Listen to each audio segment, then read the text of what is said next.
Betting on sports can be hard, but hiring Morgan & Morgan is easy. Morgan & Morgan is America's largest injury law firm. They have over 100 offices nationwide and more than 1,000 lawyers.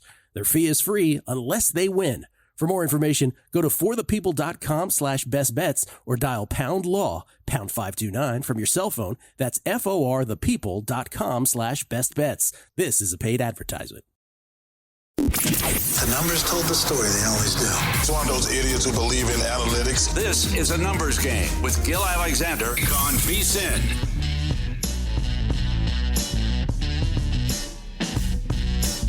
Coming to you from the Circus Sportsbook in downtown Las Vegas, this is A Numbers Game here on VSiN, the sports betting network. I'm Scott Seidenberg, in for Gil. He's Kelley Bydlon. He's often here.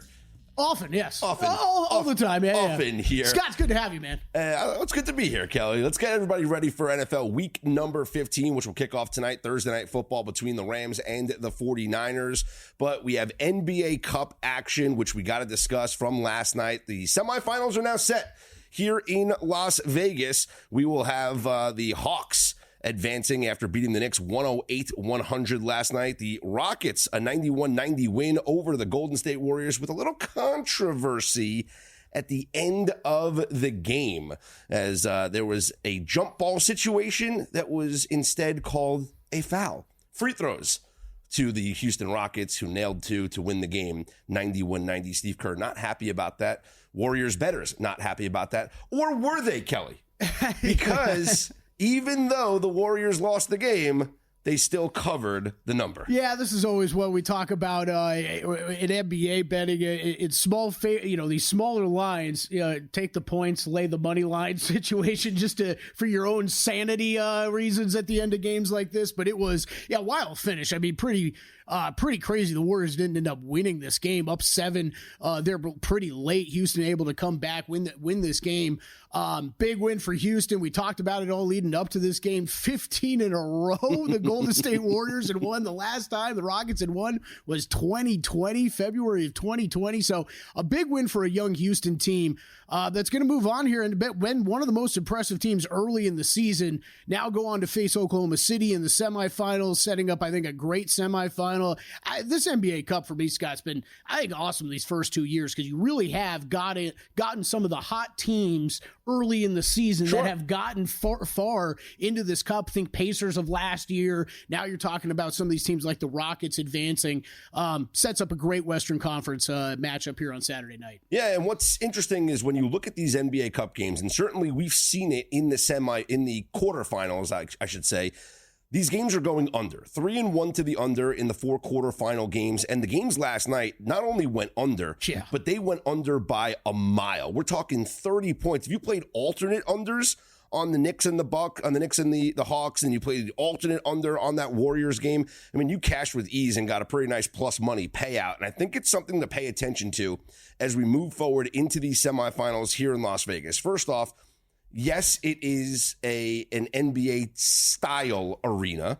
It wasn't built for the NBA, but it's not like they're playing in a stadium like a Final Four. You're in a football stadium where the sightlines are off, or they're playing in a smaller gym. Like, this is still a big arena at T-Mobile, and so the sightlines aren't going to be as difficult as they would be but it is still a newer location that these players might not be familiar with. So I always tend to lean to unders in those situations, like when we have these exhibition games that are played in other arenas that you're not used to, or the international games in somewhat. So if we take a look at the lines, I think the unders are going to be the way to go when these games happen here this weekend. Hawks and Bucks, we're looking at 231, which that right away seems like a big number to me. Rockets, Thunder, 215.5, a little bit more reasonable on that one. But I still want to lean under on both of these semifinal games coming up here this weekend. Yeah, Hawks-Bucks. Hawks-Bucks, a little bit different animal to me. This was the same thing Ben and I talked about yesterday on the show. It was By my numbers, Knicks were probably the best bet of the quarterfinals, but this Hawks team has been so random to start the season that I stayed far away from it, and I think that will continue with me even total-wise. We saw Milwaukee in their quarterfinal matchup, lucky to escape with a win. Their defense was absolutely horrible, and that's going to be something that they're going to have to figure out as the season goes on. And what we're seeing, the other natural, great, you broke down the stadiums and arenas perfectly. The other thing is just you do get a higher level of intensity on defense. It's a playoff game, when there's something to play for, right? Every one of these guys got $100,000 after these wins last night. Like, it's something, yeah. Like, you got Trae Young rolling the dice in the center of Madison Square Garden. He's ready to get out to Vegas. So you do see that intensity level step up. I hear it. I mean, I was on under the Warriors Rockets last night. I think that would translate a bit over to Rockets Thunder. Interested to see where that number moves to. 215.5, obviously pretty low for an NBA game already. But you're talking, I'm looking back at their last 11 games. This is number 2 and number 3 defensive rating in the NBA going up against each other. This Houston team has really built their foundation of what they are this season on the backs of that defense. And this Thunder team, we saw it building last year, but they might be making a statement in this NBA Cup of, Boston, watch out, here we come for a championship this year, because this team's got everything they need to go win it. Odds to win the NBA Cup right now, the Thunder are the favorite, plus 125, followed by the Bucks at plus 230.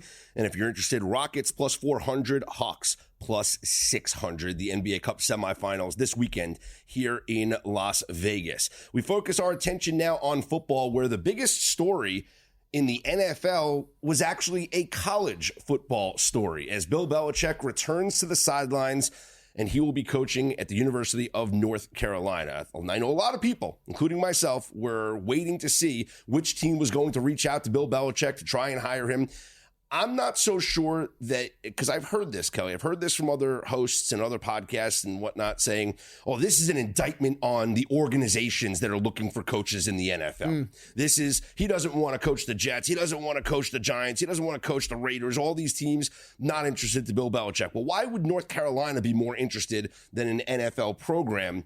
And I think it's because of the way that college football has changed in the NIL era. Now, some coaches not happy about it, they decide to leave. We saw Jeff Hafley decide, I'm not going to coach at the college level anymore. I'm going to take a job in the NFL. Goes from Boston College, joins his buddy Matt LaFleur, and becomes the DC over in Green Bay.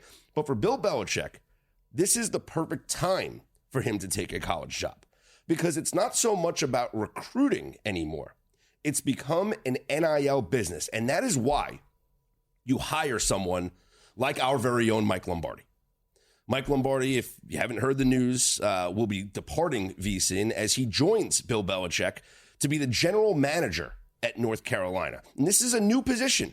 We saw it with Woj, leaving ESPN, becoming the general manager at St. Bonaventure. Like, this is a position that these college programs are opening up, because college sports now is a business. Well, it was always a business, but more so than building a program. It's how do you work the transfer portal? How do you work with your NIL budget? And I'll say this, with Bill Belichick becoming the head coach at North Carolina, this NIL budget has just gone through the roof.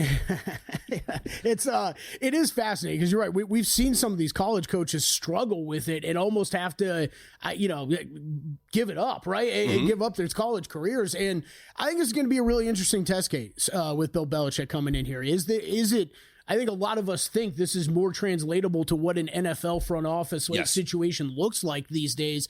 And we're going to see it with Bill Belichick and Michael Lombardi heading in there, if it really is the case in college football now. And, from all of us here at VSiN, I know everybody said, but congratulations to Michael, who's been here for 6 years now at the network, done a lot of great work in his time here. And this is, big move. This is going to be, it's going to be really interesting to see how it shakes out. I think from a personal level, when it comes to Belichick, he's so associated with the NFL to me, it almost makes me a little sad that we're going to be talking about him in the college ranks.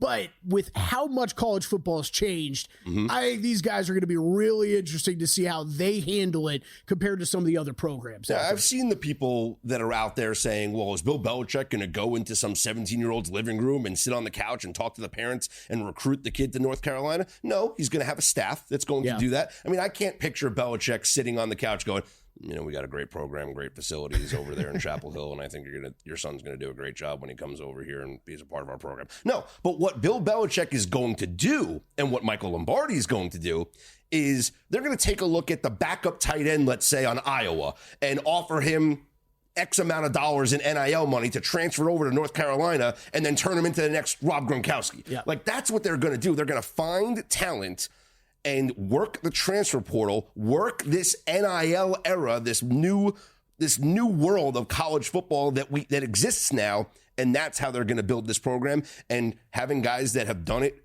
at the professional level better than anybody, this is going to pay off in dividends for North Carolina. I'm going to ask you right now, Kelley, winning a championship first, North Carolina or one of, let's say, the 4 teams that we think will be looking for head coaches in the NFL. I'm talking Jets, Giants, well, maybe not Giants. We'll see.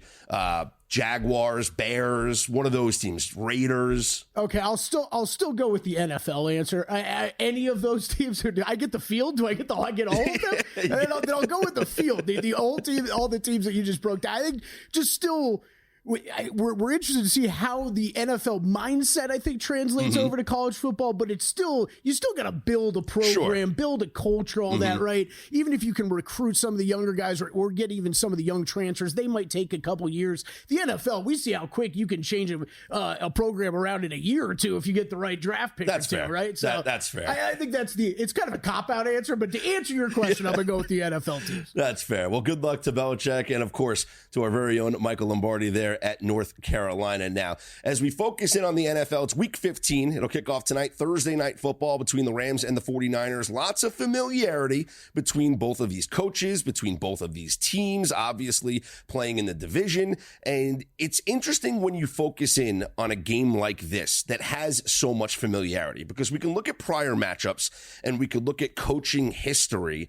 But I think what we really need to do is you almost have to throw out priors and get rid of any bias that you might have in regards to both of these teams and just focus on what we're looking at right now, because it's obvious. This is not the same San Francisco 49ers team that we're accustomed to seeing. And the Rams right now playing at a level that, frankly, is maybe the best they've looked all season long. He's Kelley Bydlon. I'm Scott Seidenberg in for Gil. We will take a look at Thursday Night Football, maybe cook up a same-game parlay for you as well. Coming up next, it's a numbers game here on VSiN, the Sports Betting Network.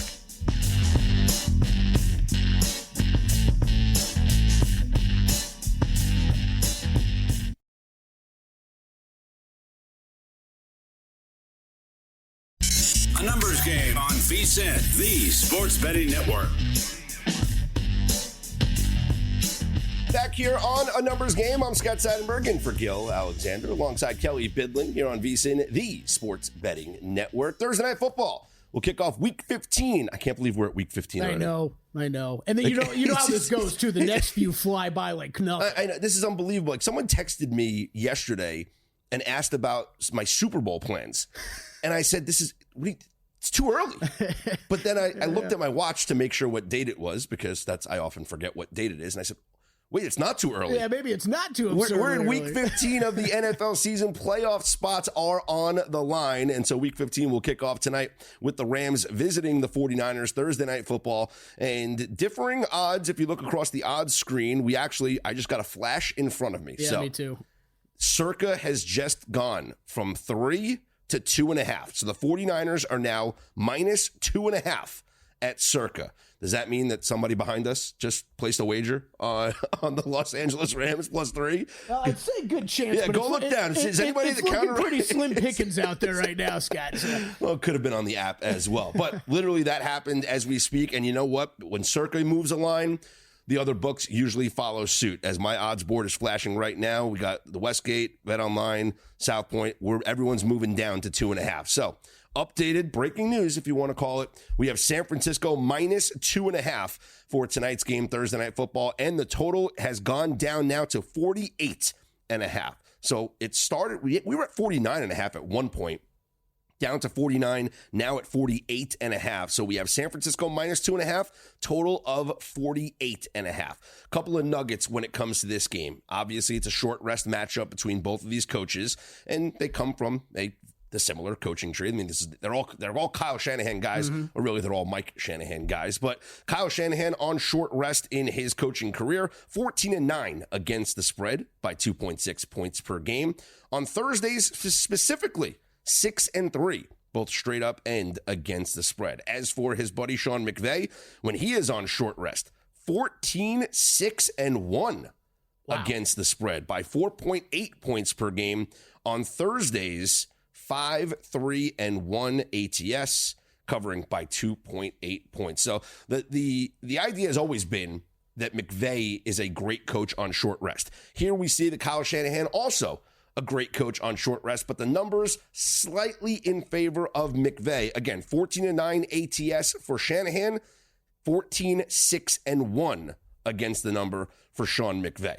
Brock Purdy, meanwhile, as a quarterback in the NFL, obviously with the 49ers, has made 4 Thursday starts, and he is 4-0, both straight up and ATS in those football games. My first look in this game was towards the Rams.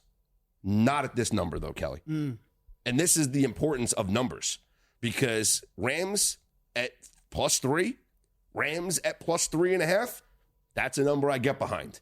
Now that this is down to 2.5, I think if you like the Rams, this becomes an attractive teaser piece. I think it's a very attractive teaser leg. I was gonna say, Scott, my first look was to the Rams too, and I actually did like this number because I thought it was going to go the other way, so I immediately tied it into a teaser. But I think it's a great teaser spot tonight with the Rams. And what we're talking about in a teaser spot is the traditional Wong teaser, which is going through the key numbers of 3 and 7. Couple of rules, and I want to explain to the audience.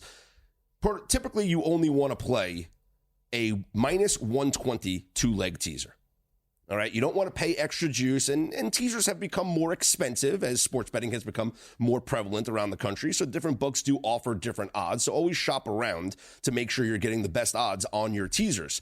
A two-leg -120 teaser at 6 points is the best teaser you're going to find out there. It's the best price in the market, and when you are using a 6-point teaser, you want to look towards the traditional Wong teaser. Stanford Wong, the guy who wrote about the teasers. Going through the key numbers of 3 and 7 is the best way to handle it. So when you see the Rams at +2.5, pushing them to now +8.5 is the best way to look at a teaser. Now, 2.5 to 8.5 is actually, in my opinion, a better teaser than the 1.5 to 7.5, because we are seeing now the key numbers are changing in the NFL. We used to say it's always 3, it's always 7. Well, 6 is becoming more prevalent.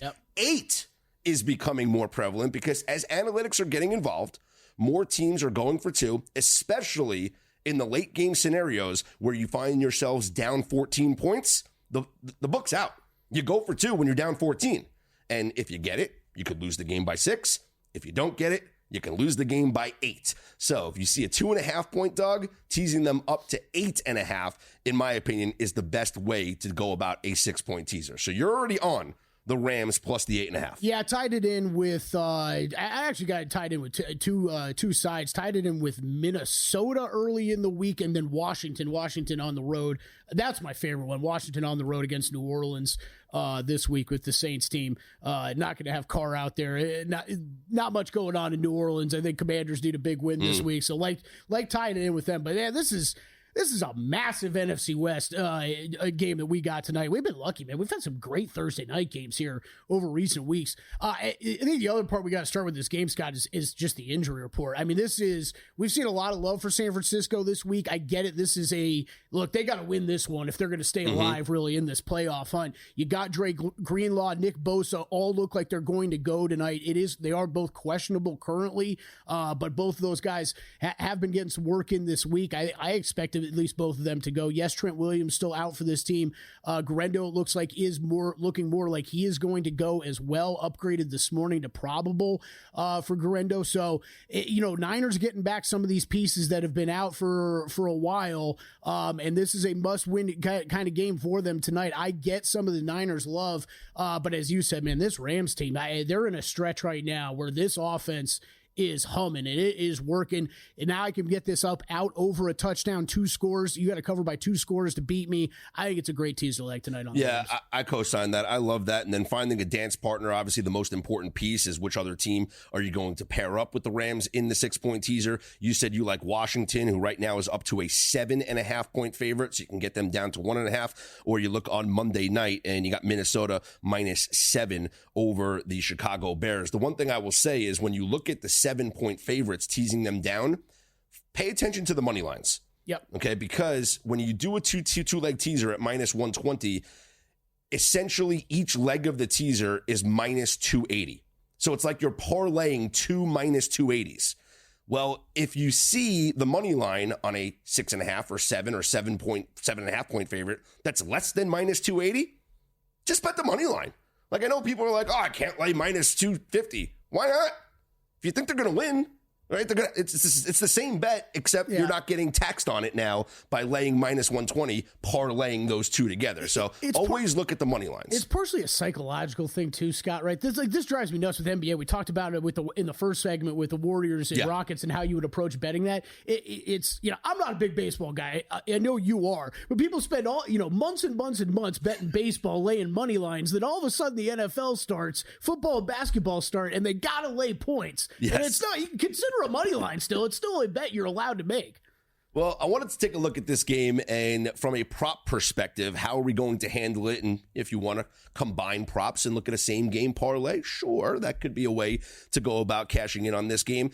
I was looking at some next-gen stats that the NFL provides, and this is what I found fascinating. Matthew Stafford is targeting receivers in tight alignment at the 3rd highest rate in the NFL. And so you ask, well, what do the Niners do versus tight alignment?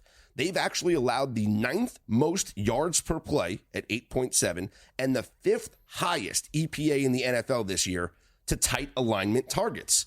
And so who does that favor? Well, if you look at the Rams this season, the guy who has been lined up in tight the most going on routes is Colby Parkinson.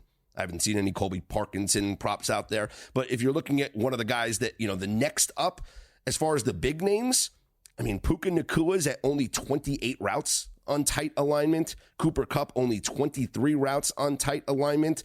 Really, you're looking at Colby Parkinson, Davis Allen, Hunter Long as the guys who get the most on this Rams team. But I found that fascinating. I do a lot of next-gen stats work, and when I look at some of the numbers, you can kind of script out a story as to the way that this is going to play out. It's one of the ways that I like to bet smarter. And if you want to bet smarter, start with Smarter Insights. A VSiN Pro subscription delivers the kind of actionable content that gives you the betting edge. Right now, you can check out articles like Greg Peterson's college basketball best bets, Tyler Shoemaker's NFL line movement, Adam Burke's Army-Navy preview. And later today, you can check out Steve Makinen's NFL late season betting system, Adam Burke's first touchdown scorer props, and Jonathan Davis's top NHL bets. To get access to all the articles on vsin.com right now, you can sign up for as little as $9.99 for your first month at vsin.com/subscribe.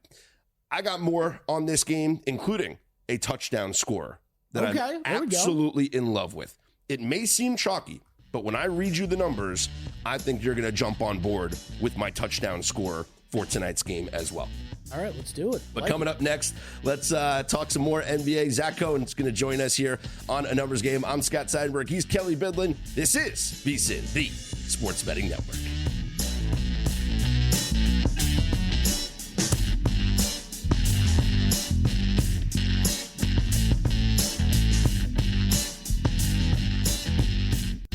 A Numbers Game on VSiN, the Sports Betting Network. Back here on A Numbers Game, I'm Scott Seidenberg in for Gil alongside Kelley Bydlon here on VSiN, the Sports Betting Network. As we shift our focus back to the NBA, we welcome into the progressive guest line VSiN Senior Editor Zach Cohen. You can follow him on, what do we call it, X, Twitter? I mean, we'll call it both, but it's Betting on X is the handle for Zach. Zach, welcome to the program. NBA Cup semifinals are set here in Las Vegas. Before we focus on those two games, let's go back to the quarterfinals. We saw two games last night go under by significant amounts, and all 4 of these quarterfinal games, 3-1 to the under. So when you watch these games play out, does it lend you now to thinking playoff type atmosphere? We like unders again in the semifinals? I think so. I mean, you saw the possessions were down in yesterday's game. The Hawks average 104 possessions for the year. They were down at 100 against the Knicks. Both of these games were played at relatively slow paces, and both of them featured both teams really locked in on the defensive end. And I also think that, like, if you want to talk about treating it like a playoff atmosphere, you heard Steve Kerr after the game. They badly wanted to win that game. They were really upset with the call at the end of it, whether or not you agree with it or not. I think that they saw, a really competitive atmosphere. I don't really see that changing, especially when you look at like the Thunder and the Rockets. I think that that's going to be a low-scoring game for sure. Zach, early look at these games Saturday night here in Vegas. We got Hawks and Bucks, Rockets and Thunder. Bucks laying 3.5, 231 total on that game. Thunder 5-point favorites, 215.5 total there. Anything jump out to you early? Because I've been pretty gun shy so far. I like the Bucks minus 3.5. I just think that we might have saw a little bit of an overreaction to what we saw in those last games. I think the Hawks obviously played the Knicks really well. I think that was a tough matchup for the Knicks with the way that they are defending right now. But I do think Milwaukee, you can't really read too much into that Orlando loss. I know that you want to say that, Wagner and Banchero are out, but that's a Magic team that has a really good defensive infrastructure. They play hard every night. They make, games tough on opponents. And that's just what we saw against the Bucks. I don't think we're going to see it again. I think that Milwaukee should beat Atlanta. And 3.5 is really not a big number. I think it should be a little bit more, maybe closer to 4.5, 5. Giannis scored 37 points in that quarterfinal matchup. Do we like him to go over here in the semifinals? I would say yes, because I don't think he's going to be the one that draws Dyson Daniels. That'll probably be Damian Lillard. So you're looking at a team that's probably not going to be putting a great wing defender on Giannis. I know that they have guys with size and Jalen Johnson, DeAndre Hunter, Zachary Reese-Shea. I just don't think any of those guys can actually cover Giannis, both from a speed and strength perspective. Zach, we've got 3 games on the slate tonight. Pistons, Celtics, Raptors at Heat, Kings at Pelicans. Anything you did in the NBA tonight?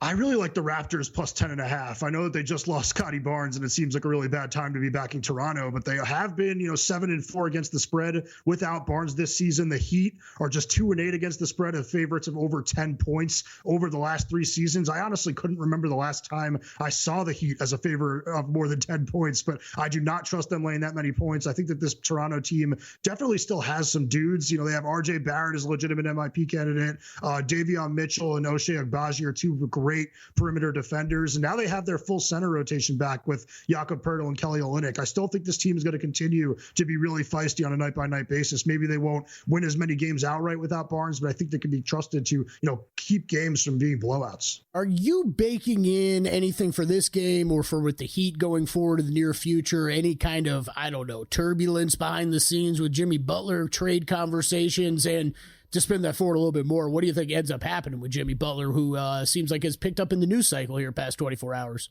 It popped into my mind with this spread being so big that the focus just isn't 100% there. Butler just has a lot going on. I mentioned it last night on prime time. He seems to be very invested in a coffee shop he just opened. Then he has this trade rumor thing. I don't know how much he actually cares about basketball. And I have a friend down in Miami that says he's always doing these events the days of games. So it definitely doesn't make me feel great about Miami, winning by 11 or more against a feisty team. But I do think he's going to be traded pretty soon. You don't really hear about this type of stuff unless there's legitimate smoke. And he's always been a guy that has been very vocal about wanting to stay in South Beach. Now that he's kind of open to leaving, I do think they're going to move him. It is harder to trade players now, but there are teams that can get him, and I do think that there are teams that are going to want him. I think Houston's a team to really keep an eye on. VSiN Senior Editor Zach Cohen joining us here on the Progressive Guest Line. Scott Seidenberg alongside Kelley Bydlon. It's a numbers game here on VSiN, the sports betting network. Zach, I know you worked on a piece for NBA futures in the awards market. What are some of the ones that jump out to you as we're at the quarter-way mark here of the NBA season? Yeah, so I kind of went through and gave out who would win each award as of today, basing it only on what we've seen this season, not projecting out into the future, but then also giving out a best bet looking forward. And I think that the one that really stood out to me when looking at it was Kevin Durant to win Crunch Time Player of the Year, Clutch Time Player of the Year, whatever they call that award. It's 16-1. I just think that that's an award that they really have not gotten the science down in terms of pricing it. You look at the board right now, Nikola Jokic is the favorite to win it. De'Aaron Fox is second. Jokic has not been that good in crunch time. They're 7-6 in the last 5-minute games. He has not had otherworldly stats in that time. And De'Aaron Fox, the Kings have a losing record in crunch time situations. So I looked at that list I saw the field goal percentages, the wins, losses. Kevin Durant is shooting much higher field goal percentage in crunch time than he is in normal time. And the Suns are 8-0 in crunch time in the games that Durant has played this season. He has really led them to wins in games that they have absolutely needed him. Obviously, he has been dealing with some injuries, but there is no game limit on that award. So I think he comes back soon. They start to win some games. People are going to start to take notice of what he has done in those last 5 minutes. How intrigued are you by Jamal Mosley in the Coach of the Year market? He's the third favorite at plus 800. And the reason why I bring him up is because the Magic have dealt with injuries, multiple injuries, obviously Boncaro being out, now Franz Wagner. If they can continue to chug along and then eventually get their players back and make a little push here, is Mosley an intriguing candidate for Coach of the Year?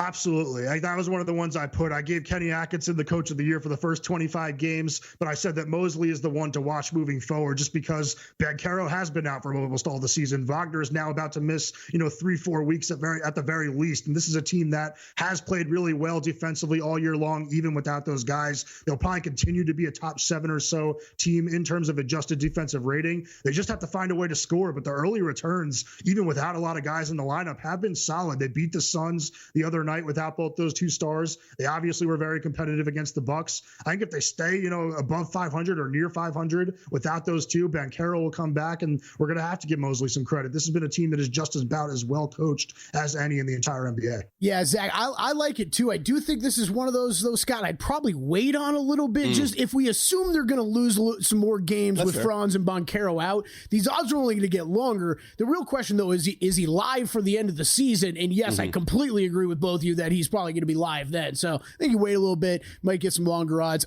Zach, anything else in the NBA tonight before we switch to NFL? Yeah, I took DeJounte Murray over 34.5 points, rebounds, and assists. I just kind of think that without Brandon Ingram, there's going to be a lot of on-ball opportunities to go around. I know that Trey Murphy and Herb Jones can both do a really good job of filling in on the wing, but those are two guys that need shots set up for them. They're not going to be creating them themselves. I think that the on-ball duties are going to be split between McCollum and Murray, but Murray has been doing it lately. 18 points, 11 assists, 6 boards in his last game, 26 points, 9 boards, 5 assists the game before that. I just think he's going to rack up numbers moving forward, and they're playing a Kings team that does not defend the perimeter all that well, and it probably will be played at a relatively fast pace. So I just would be really surprised if he doesn't fill up the stat sheet. All right, Zach, let's take a look at tonight's Thursday Night Football game kicking off Week 15 in the NFL. The Rams at the 49ers. Market now down to San Francisco minus 2.5 and 48.5. So we've seen movement, obviously, going off of the 3, which is huge. What's your look for tonight's game? I jumped on the 49ers money line at minus 135, but I would be willing to lay it at 2.5 if you don't want to deal with the juice. I just think that San Francisco is a little underrated in the grand scheme of things. You look at their EPA per play and EPA per play allowed. Both of them are better than the Rams this season. Also, obviously, you look at their game earlier in the season. The Rams came back and won that game, but the 49ers were up big. They're going to be looking at this as a revenge spot. And San Francisco has absolutely no wiggle room the rest of the way. Like, they are not out of the playoff race, but they need to win every game moving forward. I think they're going to treat this game as a really big one. I do think we're going to see them find a way to win this one. And I also like Deebo Samuel over 49.5 yards. I gave it out at 47.5 on Tuesday in my column, but man, I just feel like every time these receivers come out and publicly beg for the ball, it's really hard to turn away from them. There's no actual trends or statistics to go behind it, but nope, you're right. You want to keep these guys happy. Squeaky wheel gets the grease. Zach, great stuff. Good job on the website. We'll talk to you soon. Thanks, guys. There he is, Zach Cohen, VSiN Senior Editor, joining us here on A Numbers Game. Hey, are you the type of bettor who's looking to get down $10,000 or more on an NFL line at the best price in the market? Or perhaps you're looking to get your in-game play instantly accepted? Introducing Sport Trade, the app that's going to change sports betting. Minus 104 lines instead of the typical minus 110. Instant in-game betting and a concierge player service. Sport Trade is perfect for those who want a premium betting experience. Sport Trade is live in New Jersey, Colorado, Iowa, Arizona, and Virginia. Download Sport Trade and use code VSiN to earn 10% cash back on each wager in your first week. Terms apply. You must be 21 years or older to play. If you or someone you know has a gambling problem and wants help, call or text 1-800-GAMBLER. Kelley, I teased that I like an anytime touchdown scorer in tonight's game between the 49ers and the Rams. And yes, pay it off. It might seem chalky, but when I read you these stats, you're going to say, yeah, this guy's scoring a touchdown tonight. I like it. We'll get to that pick coming up next. He's Kelley Bydlon. I'm Scott Seidenberg in for Gil Alexander. This is A Numbers Game, right here on VSiN, the Sports Betting Network.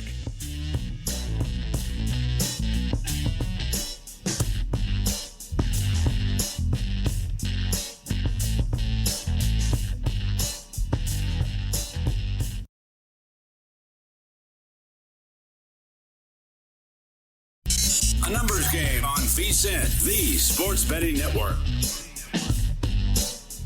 Back here on A Numbers Game, I'm Scott Seidenberg in for Kelley's Kelley Bydlon here on VSiN, the Sports Betting Network, as we take a look at tonight's Thursday night football game between the Rams and the 49ers, kicking off Week 15. And the 49ers now down to a 2.5-point favorite as the market has followed Circa, which was the first to move it down to 2.5. And we are at 48.5 now for the total. So we've seen a movement towards the under, and we've seen a movement here in favor of the Rams, moving this off the key number of 3 and down to 2.5, which I don't think we can, overstate how big of a move that is. Yeah. So pay attention to that. That is a big move going from 3 to 2.5. So obviously Circa making a statement and the rest of the books following based on the action that they are receiving. When we take a look at tonight's game and from a props perspective, something that I talked about earlier in the show was Matthew Stafford targeting tight alignment wide receivers. Now, what does that mean? Well, you watch football, guys. Think about this. Your wide receivers, there's different ways that they can line up on the field. They can go split out wide, and so they're by the numbers or close to the sideline. They could be in the slot, which is like in between like the tight end and the wide out wide receiver, or they can be in tight, which the Rams utilize a lot of tight formations, meaning you're going to see these wide receivers really close to the offensive lineman by the line of scrimmage. Matthew Stafford is targeting the tight targets at the 3rd highest rate in the NFL. So there's only 2 other quarterbacks that are throwing to these tight targets more than Matthew Stafford. The 49ers defense, meanwhile, has allowed the 9th most yards per play, 8.7, and the 5th highest EPA, the expected points added, versus tight targets. So how do we take advantage of that? Well, I looked at the Rams, and I looked at all their stats this year. And the receiver that has run the most routes on tight targets is Colby Parkinson. So much more than the next highest receiver or tight end for the Los Angeles Rams. And I looked at his prop for tonight. His total yardage, receiving yardage, 8.5. Now, Kelley, can you pull up Colby Parkinson's game logs, please? And why don't you tell me what he's done in the past 4 weeks? Oh, you want the good news or the bad news, Scott? Just read them off to me. What do we got? All right, past 4 weeks, last week, 1 catch, 1 target, 11 yards. Okay, so that's an over. Yep. Week before, against the Saints, 1 catch, 1 target, 13 yards. So that's an over. Week before, against the Eagles, 1 catch, 2 targets, 10 yards. So that's an over. Week before, against the Patriots, 1 catch, 1 target, 19 yards. I'm catching a theme here. Ladder up. I'm catching a theme here when it comes to Colby Parkinson. No, I'm not going to bet his receptions props over. Yeah, right, or yeah. even under, because it's probably a half, to be honest with you. But at 8.5 yards, literally, we're just asking for him to catch 1 ball. And based on the stats, the 49ers are vulnerable to tight target receivers. The guy who lines up as a tight target for the Rams is Colby Parkinson. 1 catch to go over 8.5 yards seems like an interesting prop bet for tonight's game. I also teased out an anytime touchdown score. You did, yeah. Now, I'm going to, as they say, ladder this, because I'm also going to talk about this player's yardage prop. And that player is George Kittle. George Kittle is having a tremendous season for the San Francisco 49ers. Much more impressive game log. Much more impressive than Colby Parkinson. Kittle, right now, has recorded plus 250 receiving yards over expected, which is the 4th most in the NFL. Plus 9.5 receptions over expected, the 6th most in the NFL. He's recorded 387 yards after catch, which is the 3rd most amongst tight ends in the NFL. And his 70.2% catch success rate and his yards after the catch, 7th highest among tight ends, 7th highest amongst all receivers in the NFL. How do the Rams defend the tight end position, you ask? Good question. an average of 5.46 receptions per game, and an average of 55.85 yards per game.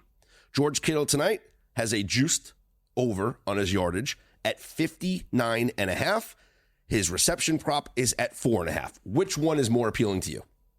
Oh, man. Receptions or yardage?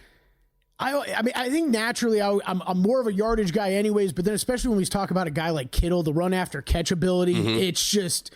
You could get there. I mean, what's the yardage again? 59.5. 59.5. I mean, with George Kittle, that could be three catches. It might be all you need. So, especially with him, I would gravitate towards yardage. I lean towards the yardage as well. Now, obviously, the reception numbers are there when it comes to the Rams' defense. Like I said, on average against tight ends, the Rams are allowing 5.46 receptions per game. But I think the yardage is the way to go here because of how great he is, as you mentioned, after the catch. And I just gave those numbers. He is one of the tops in the NFL in yards after catch and yards after catch over expected. So he's getting more yards than what he's supposed to be getting based on all of the analytics here. Now, as far as the anytime touchdown, which right now it's at plus 130. Anytime you get plus money is obviously a good thing. Would you like it to be higher odds? Sure. Shop around. Different books have different odds on anytime touchdown scores. But the reason why I love George Kittle to score a touchdown is because he is the number one red zone target for the 49ers. He has accounted for 27.7% of the 49ers red zone targets. He leads the NFL with 113 yards, 8 touchdowns, and 5 receptions over expected in the red zone this season. So when Brock Purdy gets within the 20, he's looking for one man, and that's George Kittle. So it might be chalky, but I like George Kittle anytime touchdown plus 130. Yeah, I like that. I do like that. I think the Niners, I mean, especially, I like the Rams. I don't know. Which side you lean into in this game? I guess we haven't really talked about that. At the 2.5, it's teasing the Rams up. Teasing the Rams up? Yeah, okay. So, at the 3, it was the Rams, but I don't want to take 2.5. Yeah, especially, I mean, if I like the Rams, there's also the game state, right, where the Niners are playing catch up a little bit too, right? I think that's where we see Kittle even more active. But yeah, you mentioned the red zone stuff. That is absolutely massive. And with all the injuries they've had with the running backs, Grendel looks like he's going to go tonight, but still, I don't know how confident you are with him and his ability. I think we should see an active Brock Purdy as well tonight. And we were talking about his favorite red zone target, one of his favorite targets, period. I think that makes a lot of sense with Kittle. Now, Zach Cohen brought up something with us last segment in regards to Deebo Samuel. Yeah. And I made the joke, the squeaky wheel gets the grease. That's what they say. But how many times this season have we seen wide receivers throw fits or say something to the media, and then the team kind of force feeds that player to appease them? Well, if you haven't paid attention to the news, Deebo Samuel tweeted out that he's not hurt. He's just not getting the ball. To then a lot of 49ers fans reminded him that he leads the team in drops. The tweets have been deleted. And when asked about it, Deebo said, "You read what you read." So he's not taking back his comments, but I gotta believe that this is something that Kyle Shanahan has addressed with him, and maybe something that Deebo has addressed inside that offensive room with his quarterback Brock Purdy and the other receivers. We know the injuries that they're dealing with. He's not having a good season, but he still is a tremendous offensive weapon. I just feel like with the injuries to their backfield especially, they find ways to put the football in Deebo Samuel's hands. Maybe it's running the ball, so you can take a look at his rushing plus receiving prop, or maybe it's these short screen passes, to which case maybe his receptions prop is interesting. Yeah, it will be interesting to me. I just pulled up his game log. I understand why he's frustrated. It has not been much. Now, he did get 5 carries last week in that blowout against Chicago. Those were early in that game, so maybe he'll even be more active. I do think with the running back injuries, I'd looked at rushing plus receiving, but we were talking about this pre-show. I am absolutely 100% with you, Scott, on the trend of as soon as a wide receiver starts to complain. On Wednesday, whenever they open up prop markets, I'm in. I got in on A.J. Brown yesterday. There's even more I've got to consider now. Debo, I didn't even take the time to consider yet, but they're almost automatic bets for me these days because it's incredible how much the game plan seems to be force feeding these guys. And something you can take a look at too is when these books open up first drive props. You can look to maybe get a guy to get a reception on that first drive. Hey, nothing delivers comfort and joy quite like the unrivaled quality and taste of Omaha Steaks. It's guaranteed perfection in every single bite, and right now you can save on unforgettable gifts with 50% off site-wide at omahasteaks.com. Plus, score an extra $30 off with promo code NUMBERS. With 5 generations of experience, they consistently deliver the world's best steak experience, and the gifting experts at Omaha Steaks have made it easy to deliver the perfect gift with thoughtfully curated gift packages featuring gourmet favorites. From legendary steaks to mouth-watering desserts. My mouth is watering right now. Save 50% off site-wide for a limited time at omahasteaks.com. Plus, our listeners get an extra $30 off with promo code NUMBERS. That's 50% off at omahasteaks.com. Plus an extra 30% off with promo code NUMBERS. Minimum purchase may apply. He's Kelley Bydlon. I'm Scott Seidenberg. We focus on the ice. Coming up next, right here on A Numbers Game, here on VSiN, the Sports Betting Network.